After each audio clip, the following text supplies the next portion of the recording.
Connaissez-vous la médecine vasculaire? Parce que moi, personnellement, jusqu'à ma deuxième année de master, je n'avais que de vagues notions. J'ai d'abord rencontré des médecins spécialistes qui ont attisé ma curiosité et j'ai donc effectué un stage en médecine vasculaire, me permettant de côtoyer des infirmiers et des médecins qui m'ont transmis l'intérêt pour cette discipline récente au carrefour de nombreuses spécialités, comme entre autres la diabétologie, la cardiologie, la néphrologie et l'endocrinologie. Dans l'optique d'intégrer un jour une équipe de médecine vasculaire, j'ai donc décidé de m'intéresser à ces femmes et ces hommes qui participent à la prise en soin des patients atteints de pathologies cardiovasculaires et notamment d'AOMI pour artériopathie oblitérante des membres inférieurs, car présente dans la liste des pathologies dont l'IPA est habilité à suivre les patients. C'est ainsi que j'ai réalisé une étude qualitative me permettant d'explorer les besoins, les problématiques des médecins et la place que pourraient occuper les IPA dans ces équipes. L'étude réalisée a permis de mettre en avant que les médecins, peu nombreux pour le moment comparativement à la patientèle, éprouvaient des difficultés à suivre de manière efficiente les patients atteints d'AOMI, pour qui la prévention cardiovasculaire secondaire nécessite un suivi régulier, rapproché et surtout personnalisé. C'est ainsi que l'IPA est considérée comme une solution, du moins est le bienvenu pour assurer un suivi conjoint avec les médecins spécialistes de la discipline.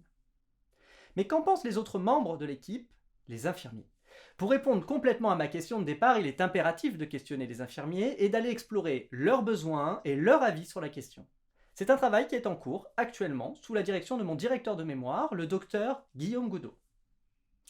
Maintenant, je souhaiterais revenir sur un point qui me paraît intéressant dans ce travail. En effet, durant les entretiens, les médecins ont tous décrit les patients atteints d'AOMI comme ayant un profil bio-psycho-social spécifique, à savoir un surpoids, voire une obésité, hypertendu, diabétique, souffrant d'hypercholestérolémie, tabagique actif, difficilement accessible au sevrage. Ces patients, surtout des hommes, sont décrits comme résistants au changement, passifs et peu observants. Il y a peu de temps, quelques semaines, j'ai eu le plaisir d'assister à un congrès médico-chirurgical sur la prise en charge de certaines pathologies vasculaires. Lors de cette journée, un médecin est intervenu afin de présenter son travail, qui était le fruit d'une réflexion extrêmement intéressante sur les patients. En effet, jusqu'à présent, seules les techniques, indications opératoires et résultats en termes de mortalité et complications étaient présentés. Ce médecin souhaitait mettre en avant que nous parlions pas assez du patient et des conséquences de la maladie. Alors elle a présenté deux patients, deux profils, dont l'un correspondait au patient dit cardiovasculaire décrit lors des entretiens par les médecins spécialistes. Bernard, en surpoids, fumeur, hypertendu, se dessinait à nouveau ce même patient atteint d'AOMI. J'ai alors réalisé ce qu'allait pouvoir apporter un IPA dans une équipe de soins prenant en charge des patients souffrant de pathologies chroniques. En effet, Bernard est le patient type. Certes, nous pourrions tous les appeler Bernard en apparence. Mais seulement en apparence, car en allant plus loin, on s'aperçoit que Bernard, en fait, fume et boit de manière croissante depuis plusieurs années, depuis le décès brutal de son épouse. Puis il y a le second Bernard, qui en fait s'appelle Roger, et qui fume et mange pour se détendre. C'est un grand angoissé, Roger. Parlons également de Jean-Michel, qui lui est diabétique, hypertendu et dyslipidémique, qui n'applique pas les règles hygiéno-diététiques qui pourtant lui ont bien été prescrites par son médecin traitant. En fait, Jean-Michel, ce n'est pas de sa faute. Il ne cuisine pas, il n'a jamais cuisiné. C'est son épouse qui fait à manger, et ça fait 40 ans qu'elle cuisine comme ça. Il existe des centaines de Bernard, dont il est primordial de prendre en considération leur singularité, permettant d'accompagner de façon humaine, relationnelle et transformatrice les personnes qui sont en interaction avec leur environnement. Cette notion correspond au modèle humaniste des soins infirmiers que pourrait apporter l'IPA.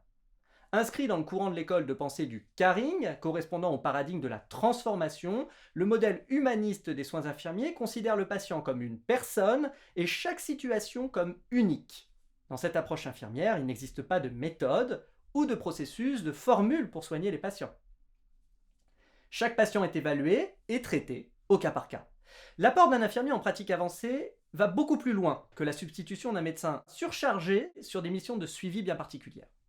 Il pourrait axer la prise en soin des patients sur un schéma différent, permettant une réelle plus-value par rapport à une prise en charge exclusivement médicale.